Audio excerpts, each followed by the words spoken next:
Welcome back to Nasrec, everybody, and thanks so much for staying with us for the SABC's coverage of the elective conference of the ANC, the 54th elective conference, which is starting to pick up a little bit this morning. I've seen a couple of the delegates arriving here and starting to make their way into the area where I suppose the plenaries should kick off. I'm sure we'll start seeing some press conferences start happening soon, and the agenda for the day being set. So we'll wait and see on that. But we certainly started from the early hours of this morning, starting to analyze the results that came out last night, because I think that's what everybody's doing right now. It doesn't matter which side of the media you're on. That's exactly where the analysis is coming from, is that everyone's looking and diagnosing that top six and who's good, who isn't good, where does this leave Ramaphosa, where does it leave Zuma, and that's what we're going to continue to do now, just to give you a little bit of understanding from our analysts that are with us here. Again, I introduced Lebogang Peko, who's been with us for quite some time, actually, and who's been offering us some valuable insights into what's been going on. And, of course, Professor, who's been also fantastic, Tiniko Maluleka, thank you again for being with us here on the program. Thank you. So I've just been seeing such mixed reactions to all of this. And I think one of the most telling came from a tweet that I just came across right now from none other than Helen Zille. Helen Zille coming out this morning and saying, it may not have been planned this way, but Zuma, the wily old fox, may have got the best results possible for him. CR to maximize the ANC's chances in 2019, and a top six that ensures that the Zuma network remains protected royal game. Let's see how much testosterone CR has. Wow. Prof, what do you make of this? Well, I don't know what to make of Helen Zille's, but what I do want to say is that I mean, one way of looking at this top six is if we could draw a picture of it. The head would be Cyril, but the body would be very Zumaesque, if you like. Yeah. And I mean, there is a point to that. It is true. But, you know, whether this is the best result for Zuma, necessarily, I don't know. It's not the best result for Cyril either. I think this top six will have to define itself very soon. Already, among the members of the top six, if the people we assume to be on the same camp might soon find that they are not exactly on the same camp. The people we assume are with Cyril might not always be with Cyril. So we must be alert to the dynamic and ever-changing nature of personal loyalties within a top six. And the NEC is still to be elected. And I think, as you rightly pointed out earlier, that will balance things out. So I wouldn't be so sure that if I were Zuma, I would be celebrating just because it has turned out like this. And if I'm Cyril, I would also be wary. So, but this thing will have to define itself. What will it be? And who helps to do that? Cyril Ramaphosa, because he is the president of the ANC now. Indeed. Let's get some reaction now. We've actually, last night, had the opportunity to speak to a couple of those that were, you know, I suppose this particular individual, Lingiswe Losi, was also in the running for a position that she lost out to Jessie Duarte. Jessie Duarte taking up that position of Deputy Secretary General. But let's just hear her comments after the announcement was made. Take a listen.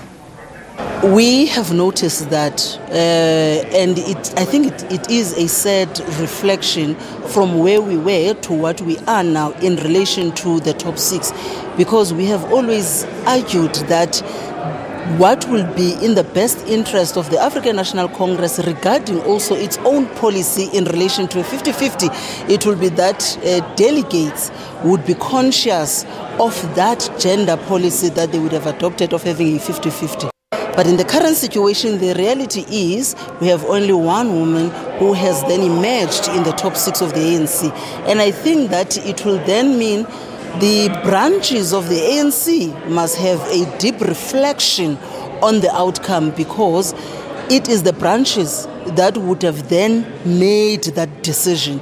And we cannot undermine that decision because it's a decision of the branches who choose their own leadership. But also, we are thinking as COSATU that it is a time for a reflection from the branches of the ANC to say, are we moving forward or are we regressing in relation to our own implementation of our own policies? This is a reality because I think that one of the most disappointing things to come out of last night was the absence of gender equality within the top six. And we've heard it there being said by, well, somebody that was contesting a position, even though there were only 2 women up for that position. But, you know, one can almost feel like, you know, they pushed in. Jessie was there as the minority, and that's great, which is what people have been talking about. You know, your perceptions of this, the lack of gender equality within the ANC. Interesting you're asking me, Leanne. I think that the interesting thing about this is that it also illustrates what I've been saying for the last day or two.